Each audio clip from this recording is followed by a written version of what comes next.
আসসালামু আলাইকুম রহমতুল্লাহি ওবরকাতুহু। আজকে সকালটা এত সুন্দর হবে ঠিক বুঝতে পারি নাই। এই যে আকাশে মেঘগুলা দেখতেছেন, প্রচণ্ড মেঘ। তো কিছু বাজার করার জন্য বের হলাম। তো সেইখানে দেখলাম যে এত সুন্দর আকাশ, এত সুন্দর সিনারি না উঠায় আর পারলাম না।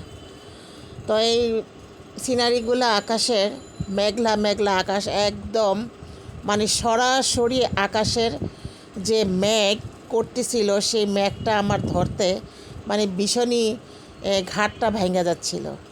তো খাবার দাবারের মাঝখানে এরকম সুন্দর সুন্দর দৃশ্য যদি থাকে তাহলে খুব ভাল লাগে। এইরকম সুন্দর সুন্দর আকাশ কারা কবে কোথায় দেখেছেন বলবেন। দেখেন মেঘগুলা কিভাবে যাচ্ছে, এই মেঘের মধ্যে বসে বসে, যে ঠান্ডা হাওয়ার মধ্যে বসে বসে যারা চা খাবে তাদের মন প্রাণ সব কিছু জুড়ায় যাবে।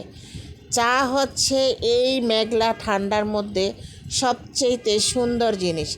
আরও সুন্দর জিনিস হচ্ছে এই যে গাছপালাগুলো দেখতেছেন, তাল গাছ, এখানে পেয়ারা গাছ, ভেন্না গাছ, এখানে বাঁশবাগান, তারপরে বিভিন্ন ধরনের গাছ আছে। এই সমস্ত গাছ থেকে যে ফলমূলগুলো হয় সেগুলো খুব অথেন্টিক। আর বিশেষ করে সিজনাল ফলগুলো যখন গাছ থেকে পাড়া হয়, খাওয়া হয়, তখন এই ফলগুলো খেলে খুবই কার্যকারিতা শরীরের মধ্যে হয়। আর এই যে বাঁশের ছোপটা দেখলেন, বাঁশের ছোপটা হচ্ছে মানুষ খায়, বাঁশ খায়, তো ঠিকই বাঁশ খায়, বাঁশের কুড়োলগুলো খায়, তরকারি রান্না করে খায়, সমস্ত কিছু দিয়ে বাঁশকুড়োলটা খাওয়া যায়। তো বাঁশকুড়োল খাওয়া যায়, ডাবের শ্বাস খাওয়া যায়, তালের শ্বাস রান্না করে খাওয়া যায়। এই রকম আকাশের মেঘলা মেঘলা আকাশের মধ্যে কাঁঠালের বিচি ভাজা, চাউলের বিচি ভাজা, গমের বিচি ভাজা, ভুট্টা ভাজা, এগুলা বসে বসে চিবাতে খুব ভালো লাগে। একটা সময় আমরা যখন নাকি একদম আমাদের এলাকায় কারেন্ট ছিল না, কিচ্ছু ছিল না, এখন তো উত্তরা মডেল টাউন হয়ে গেছে, সেক্টর হয়ে গেছে, এইসব কিচ্ছু ছিল না, খাল বিল নদী নালা ছিল। তখন হচ্ছে আমরা বৃষ্টির মধ্যে বসে বসে কাঁঠাল বিচি ভাজা, চাউল ভাজা এগুলা খাইতাম। আর লাকড়িগুলো সব ভিজা যেত। আমার মা লাকড়িগুলো চুলার উপরে দিয়ে রাখতো। আর অনেক লোকজন থাকতো, কামলা থাকতো আমাদের অনেকগুলা করে, ময়মনসিংহের কামলা, ভালুকার কামলা, তারপরে মানিকগঞ্জের কামলা, ধান কাটার, এগুলা থাকতো। তো মানিকগঞ্জের কামলাগুলো বেশিরভাগই ধান কাটার মধ্যে আসতো, পানির মধ্যে ধান কাটতো। আমার আব্বা এই বিলের মধ্যে নিয়ে যেত, তখন এই পানির মধ্যে ধান কাটতো বেটারা, শীতে একদম অস্থির হয়ে যেত। তো এই সমস্ত দিনগুলো আর এখন আর নাই। এরকম মাঠঘাট কেউ আর দেখে না, ওরকম ধান আর কেউ কাটে না, ওরকম ফসলাদি আর কেউ করে না। এই যে মাঠ দেখতেছেন, এখানে প্রচুর ধান হয়, গলা পর্যন্ত পানি হয়। এই পানিটা সাঁতরায় সাঁতরায় মানিকগঞ্জের কামলারা ধান কাটতো। বিশেষ করে পানিতে ধান কাটে মানিকগঞ্জের কামলারা।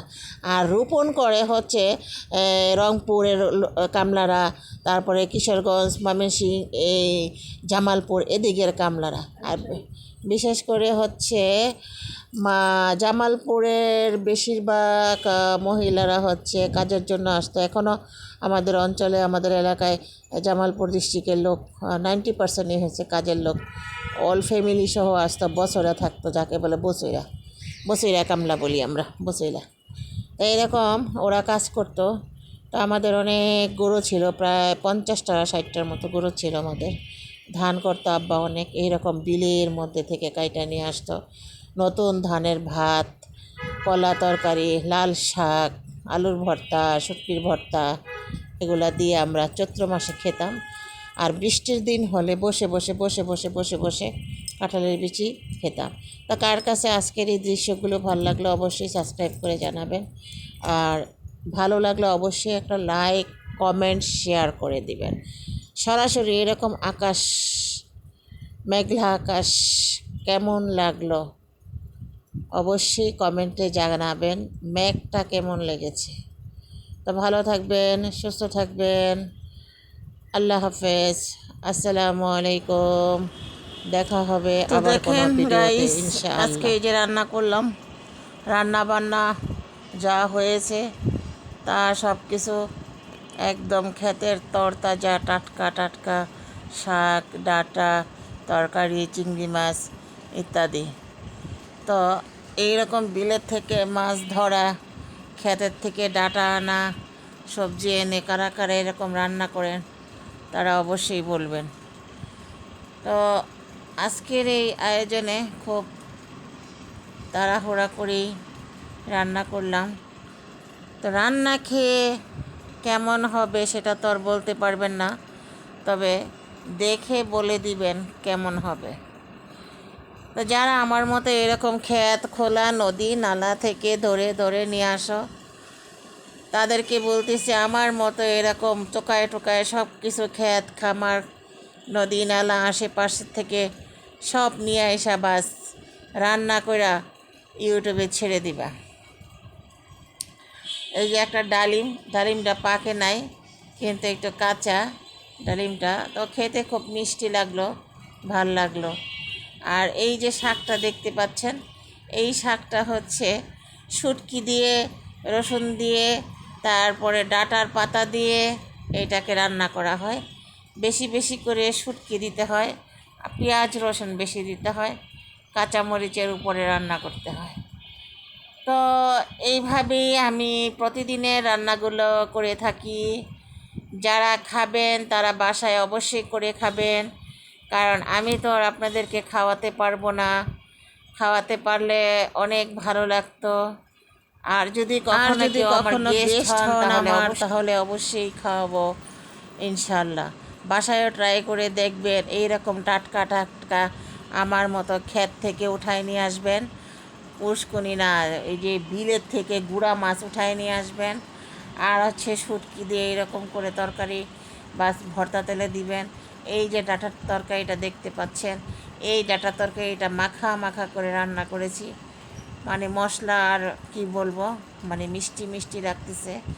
তো অনেকে আমাকে বলে আপনি এরকম পাকের ঘর থেকে ভিডিও দেন কেন? ভাই আমি প্রথমেই বলছি যে নতুনরা নতুনভাবে দিচ্ছে, আমি আমার মতো করে দিব। কারণ নতুন সব কিছু কিনেই করা যায়, কিন্তু পুরাতন জিনিসকে ফেলতেও খুব মায়া লাগে। তাই আমি আগে পুরাতন জিনিসগুলো ব্যবহার করে নিই, তারপরে দেখা যাবে নতুন কী আইটেম দেওয়া যায়। তো চলুন বন্ধুরা, দেখতে থাকেন আমার আজকের খাবারের আয়োজন, খাবার দাবারের আয়োজন কেমন হয়েছে। তো শুটকির ভর্তা তেলে দিয়ে আপনারা সবাই ভাত খেয়ে বলবেন কেমন হয়েছে। শুটকির ভর্তা হলো একদম একদম মাছ, মাংস, খাসি, গরু, বিরিয়ানি আর যাই বলেন না কেন সব কিছু ফেল। তাই এই ফেল খাবারগুলার প্রধান 1 নাম্বার খাবার হচ্ছে এই শাক ভর্তা। যারা খান তারা এটা বুঝেন। আমরা এটার মধ্যে আরও অনেক কিছু মিক্স করি, যেমন কুচিলা পাতা দেই, ডাঁটা পাতা দেই, তারপরে হচ্ছে গিয়া এটাকে ফটকা শাক বলে সেগুলা দেই, কাটা খুঁটিরা শাক দেই। এই কাটা খুঁটিরা শাকরে আপনারা কী বলেন জানি না, মিক্সড প্রকৃতির শাক দিয়ে তৈরি করি। ভালো থাকবে।